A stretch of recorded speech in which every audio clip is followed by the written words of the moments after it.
ढोंगी बहू। प्रीति एक पढ़ी लिखी लड़की है जिसकी एक अच्छे घर में शादी हुई है। प्रीति का पति राहुल एक मल्टीनेशनल कंपनी का मैनेजर है जो आधे महीने विदेश में ही रहता और छोड़ जाता है अपने मम्मी पापा को प्रीति के भरोसे, जिसे इस देश को सुधारने की चुल ने परेशान कर रखा है।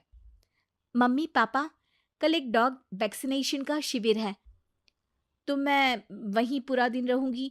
आप मेरे लिए खाना मत बनवाना।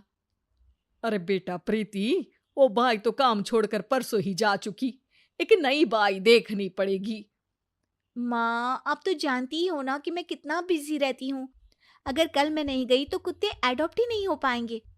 देखिए, हम इंसान तो बोलकर अपनी तकलीफों को बता सकते हैं, लेकिन वो बेचारे, उन्हें हमारी ज्यादा जरूरत है मम्मी।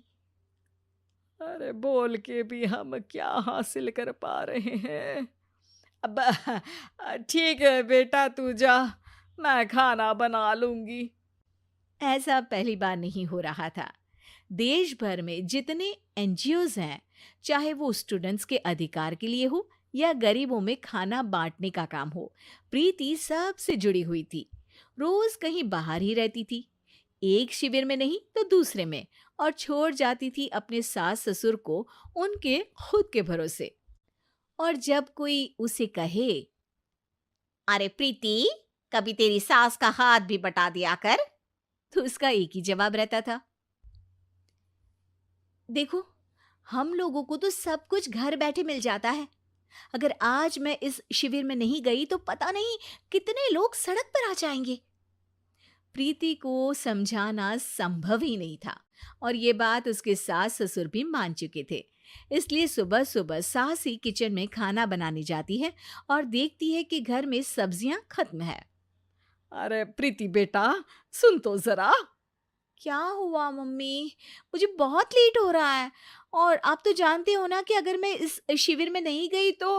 हाँ हाँ, कुत्ते एडॉप्ट ही नहीं हो पाएंगे, सब जानती हूँ।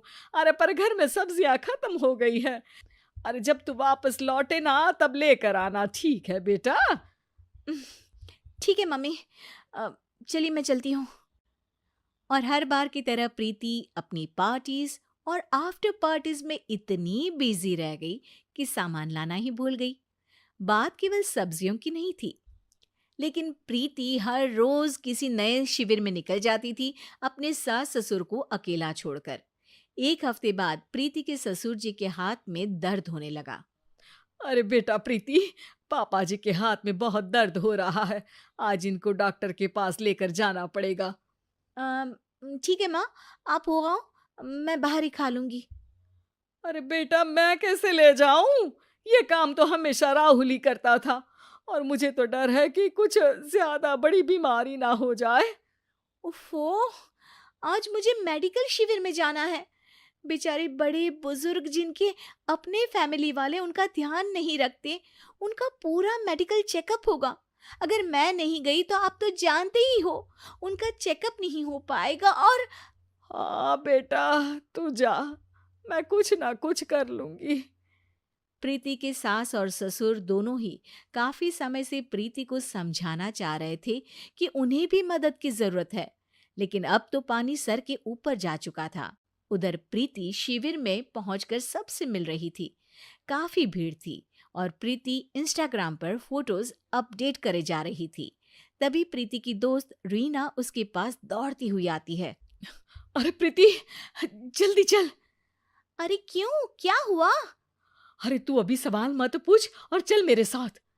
प्रीति रीना के साथ जाती है तो देखती है कि गरीब बुजुर्गों की लाइन में प्रीति के सास ससुर भी खड़े हैं। प्रीति को समझ में नहीं आता कि ये क्या चल रहा है। उसके ऑर्गेनाइजेशन में सबकी नजर उसके सास ससुर पर थी और प्रीति को लगा कि बात उसकी इज्जत पर आ गई है।